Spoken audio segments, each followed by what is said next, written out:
Radhe Radhe everyone. देव दिवाली आने वाली है और देव दिवाली के दिन यानी कार्तिक पूर्णिमा के दिन गंगा दीपदान हम कैसे करें। तो हर समय या हर वर्ष हम गंगा नदी के तट पे तो जा नहीं सकते हैं, तो हम घर पर दीपदान किस प्रकार से करेंगे।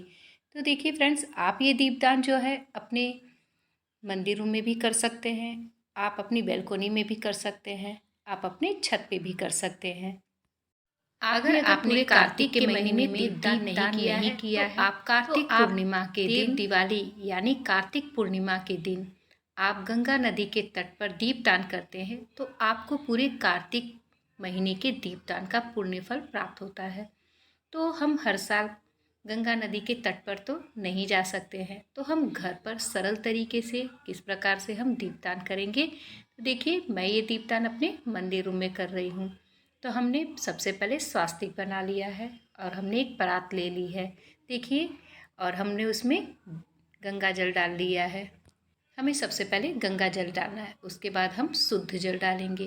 तो इस परात में हम आपने जिस में भी गंगा जल रखा है, जिस डिब्बे में या जिस बर्तन में, तो आपको उस बर्तन का भी पूजन करना है। तो देखिए, हमने इस डिब्बे में गंगा जल रखा है, तो हम वहीं पर इस डिब्बे को भी रखेंगे। तो हमने शुद्ध जल और गंगा जल हमने डाल दिया है इस परात में। अब हम सबसे पहले तिलक करेंगे। हमें हल्दी से, चंदन से, अक्षत से हमें तिलक करना है। और जिस डब्बे में हमने गंगा जल रखा है उस पे भी हमें तिलक करना है, उसका भी हमें पूजन करना है। और फ्रेंड्स देखिए, हमने रोली से तिलक कर लिया है, अब हम हल्दी से तिलक करेंगे। जैसे आपको मैं बता रही हूँ जिस विधि से, उसी विधि से आपको गंगा नदी तट के किनारे भी आप पूजा कर सकते हैं। देखिए, इस प्रकार से हम तिलक कर देंगे। और तिलक करने के बाद देखिए, आप आम के पत्ते, चाहे अशोक के पत्ते, पीपल के पत्ते या केले के पत्ते, आपको जितने भी शुभ पत्ते हैं आपको मिल जाए, तो आप उस पर गंगा दीपदान कर सकते हैं। तो देखिए, ये गंगा नदी के तट पे दीपदान आपको इस प्रकार से करना है। तो हमने आम के पत्ते लिए हैं और हम चारों तरफ आम के पत्ते लगा देंगे। और मैंने आपको पहले ही बताया कि आप जितना भी दीपदान करना चाहते हैं उतना दीपदान आप कर सकते हैं। तो इस प्रकार से हमें सारे पत्तों को लगा देना है और इस पे हम मिट्टी का दीपक रखेंगे। फ्रेंड्स, मिट्टी का दीपक से ही दीपदान को शुभ माना गया है, तो आप मिट्टी के दीपक से ही दीपदान करें। आप ये दीपक तिल के तेल का भी जला सकते हैं, सरसों के तेल का भी जला सकते हैं, आप घी का भी दीपक जला सकते हैं। तो आपको गंगा नदी के तट इस प्रकार से दीपक प्रज्वलित करना है। आप 11, 21, 51 आपको जितने भी दीपक प्रज्वलित करने हैं आप प्रज्वलित कर सकते हैं। हमने तिलक तो पहले ही गंगा नदी में भी कर लिया है। अब हम फूल अर्पित करेंगे, तो हमें फूल अर्पित करना है। तो देखिए, जिस प्रकार से पूजा हम घर पे करते हैं उसी प्रकार से हमें गंगा नदी में भी करनी है। और हम, आपके पास जो भी फूल हो आप गंगा नदी में अर्पित करें। आप गंगा नदी में जौ जरूर बोएं, क्योंकि गंगा नदी में जौ बोए जाते हैं।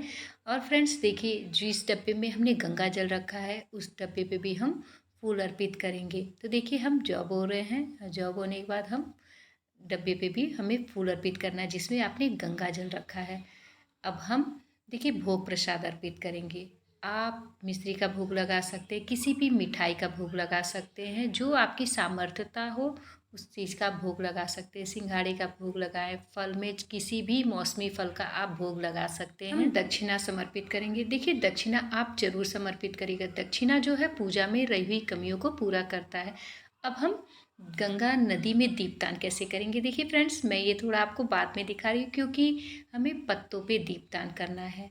तो हम आम के पत्ते पे तिलक कर लेंगे और उसके बाद हमने अक्षत रख दिया है। और उसके बाद देखिए, हमने दीपक प्रज्वलित करके हमें इस प्रकार से गंगा नदी में दीपदान करना है। और हम इस तरीके से बहते पानी में थोड़ा अपने हाथों से इस तरीके से प्रवाहित करेंगे और इस प्रकार से हम गंगा नदी में दीपदान करेंगे।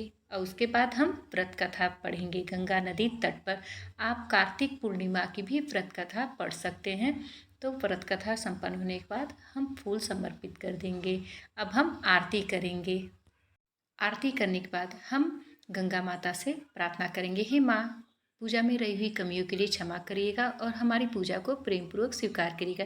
देखिए, गंगा नदी में आपको या घर पर ये दीपदान कैसे करना है, तो सुबह आप ब्रह्म मुहूर्त में उठ करके स्नान आदि करके आपको अंधेरे में ही दीपदान करना है। अगर आप शाम के समय करते हैं तो आपको गदुलिया बेला में आपको दीपदान करना है, यानी अंधेरे में ही दीपदान किया जाता है। और ये जो दक्षिणा है ये हम किसी ब्राह्मण को दे दें या कोई गरीब दुखिया रहे तो आप उसे दे सकते हैं। और जो भी भोग प्रसाद हमने चढ़ाया है वो हम परिवार में बांट देंगे। तो आप इस सरल तरीके से घर पर गंगा नदी की पूजा कर सकते हैं। और अगर आपको ये सरल विधि पूजा की अगर आपके लिए थोड़ी भी यूज़फुल हो तो प्लीज़ चैनल को लाइक करिएगा। आप सभी को राधे राधे, जय श्री राधे।